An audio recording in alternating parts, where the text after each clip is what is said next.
Now that we have the episode Apology Tour, we can cross off a lot of scenes used in the Season 2 trailer of Helluva, leaving very little footage for the next 3 episodes, but a clearer picture of what is going to happen in them. So, buckle in, we're going to break down my theories for Season 2, Episode 10 of Helluva, and how I think this will actually end up being an important flashback episode for Blitz. My name is Deepcut, demons call me ImpCut, hit that subscribe button, and if you're not subscribed, f*** you. Now, the next episode of Helluva is supposed to be called Ghosteffers. Yes, I'm still saying Ghosteffers. And there are some shots from the trailer that very clearly relate to this episode, as opposed to the episode's Mastermind or Sinsmith. The most obvious connection from the trailer is a series of scenes showing Blitz hanging out around a hotel, which looks kinda like the Has-Been Hotel with its color scheme, but is actually a hotel on Earth. Ghosteffers probably opens up similar to the summer camp episode, involving a sinner who is recently dead asking IMP for help, but this person claiming they were killed not by another human, but by a ghost. Blitz doesn't seem to think that ghosts are a real thing, and as a demon in hell, knows that all souls end up in either heaven or hell with him. I imagine that he ends up taking this job more so for the money and brings along a vacuum that he uses to terrorize an elderly couple at the hotel, as he screams about them being sucked on to the astral plane. This is all very Luigi's Mansion, but of course, as the trailer shows, there does seem to be some real haunting going on, just not by an actual spirit of a human. When entering the hotel, Blitz and Millie pass by the owner working at the front desk, who claims that his hotel is in fact haunted, and that he is glad Blitz and Millie have shown up in order to get rid of the ghosts. We also see, however, that this man is clearly just putting on an act, and that he isn't human at all. While he masquerades as the owner of a hotel, this is just a human disguise, and he himself appears to be one of the deep-sea demons that are believed to be from the Envy Ring. According to some of the character sheets for background characters in the show, these deep-sea demons were revealed to be called Possessors by the crew, when it was shown that one of the shark demons who work for Crimson is actually half Possessor. This explains why she has more unique fins than the other sharks, taking on that trait from the deep-sea Possessor demons. These demons are believed to live in Envy, which is ruled by the deadly sin Leviathan. Because of that, it's been long suspected that this is a ring that is entirely an ocean. Even if not actually a deep ocean, the sky is believed to be a permanent dark purple, making it always feel like it's night there, similar to the Lust Ring with its dark blue sky. This seems to have led to all the demons there developing certain deep-sea fish qualities, particularly the ability to glow and give off their own light. They can come in all sorts of fish species here, including true deep-sea fish like the anglerfish demon we see in the background of the Helluvator in episode 7 of season 1, or Glitz and Glam, who are clownfish but also can glow in the dark like certain deep-sea fish. With this hotel owner being a possessor, that means he isn't actually falling for Blitz and Millie's terrible disguises, and recognizes them as imps who have made it up to the human world. We have learned recently that demons are rarely allowed up to the human world outside of Halloween, with it elsewise only being for business on behalf of elites and royals who run hell and manipulate the earth. This mostly means succubus with their Osmodian crystals, but the possessor may also be a legal worker on the earth. He doesn't seem to be a one-off demon who ran off to Earth just to scare people for fun, but rather he is probably part of an entire industry that is determined to trick humans into thinking that ghosts are real and haunt the Earth. There's a lot of reasons this could happen that will probably be its own independent video after the episode airs, but it makes sense that possessors would be used for this, whatever the motive may be. The possessors, like any demon, can take on a human disguise, allowing them to haunt their own locations while still maintaining a human public persona. However, they seem to have special powers that other demons don't have that seem great for what we think of as ghosts. In the trailer, we can see the lights of the hotel turning off around him, and we can see him becoming invisible and going through walls.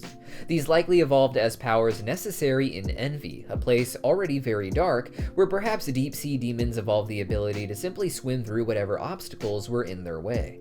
And eventually, this seemed to lead to the ability for them to possess other people the way we think of spirits doing so. In the trailer, we can see moments where it looks like Blitz himself has become possessed by the demon, taking on a cool-looking fusion form that Millie has to fight against. We see Blitz jumping out of the pool here, as the possessor is likely better at fighting in the water. In fact, I imagine that as a deep sea demon, this Possessor may kill a lot of his guests in this way, making it look like a natural death of drowning after the guests had been haunted for a period of time. Millie, of course, is going to win, and eventually Blitz will be set free and all will go back to normal. But I think Blitz will be in for a tough time even before he gets possessed like in the trailer. We can see in the trailer that while at the hotel, Blitz seems to be having something of a personal breakdown. This is fresh after Apology Tour, where Blitz has said he doesn't want to be the way that he is anymore, but he still has some growing to do. A lot of this is going to involve dealing with why Blitz pushes people away, why he hurts them, and I can't think of a better episode to explore that in than in this one. Even with wanting to change, Blitz has been avoiding telling the audience why he feels this way, as the audience only finds out about these deep aspects of the main characters when they end up blacking out from their emotional trauma and give us flashbacks that they regress to.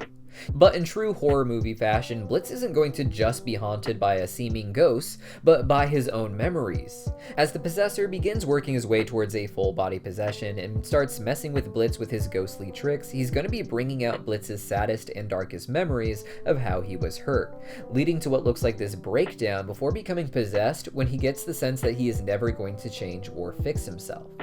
Even if we just get a hint of this, it will perfectly set up the next 2 episodes, among which at least one of them will likely go even further on explaining why Blitz feels this way.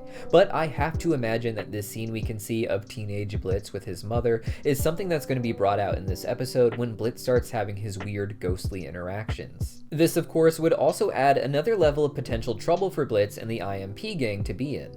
Blitz's business wasn't super duper legal, it seems, having some of the paperwork to operate, but only having access to the human realm thanks to stealing Stolas's grimoire. Stolas tried to rectify that with the Osmodian crystal, which wouldn't just be a black market way for Blitz to travel like Barbie Wire's jewel seems to be, but one that would legally put Blitz's business under the jurisdiction of Osmodius, similar to the work the Succubus do. While this should legalize it on paper, it would probably raise a lot of questions with other elites, who would see this as something they specifically try to prevent, which is lower level demons or even sinners influencing what happens on Earth and getting in the ways of the plans of the elites, such as the ones that put this Possessor in place. It's unknown why exactly the royal demons of hell want the Earth, but they seem determined to get as many of the humans as possible to become sinners in hell. A large part of this plan appeared to be tricking humans into forgetting that hell is a real place.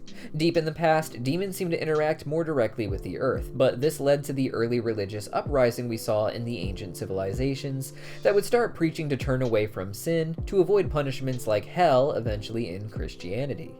In order to get more souls to start going to hell again, making the humans forget that hell is real would be the easiest way, tricking them into thinking it was just a fantasy made up by people in the past. Instead of convincing people to be evil, they just have to convince the humans that evil isn't real, and thus any act they do is something they just do for themselves, not something they do to curse themselves with sin. This plan only works as long as the reality of demons isn't revealed to the public, which would cause a lot of mass conversions to various religions and the turning away from certain vices, I would imagine. And all of that is being ruined by Blitz and his business. All over the world, they have been caught on their little missions, with the agents of Dorks even getting their hands on angels that they were able to send into hell as part of an invasion mission. This is already kind of a huge disaster, but as of now, no one in hell has any reason to know what's going on. But whatever happens with this Possessor, I can't imagine it doesn't come back to bite the IMP gang down the road. We know there is going to be an episode coming up that involves some sort of court proceedings with both Goetia and the sins like Satan and Mammon there, and it would make sense for this story to build up towards Blitz's business being revealed to the elites, with Blitz, Stolas, and Osmodius being in potentially a lot of danger for going against the goals of the elites by letting Blitz run around up on Earth. But what do you guys think? Let me know your theories for this and the other upcoming episodes of Helluva Boss in the comments down below, or let me know any other topics you'd like to see me cover this summer. See you guys next time.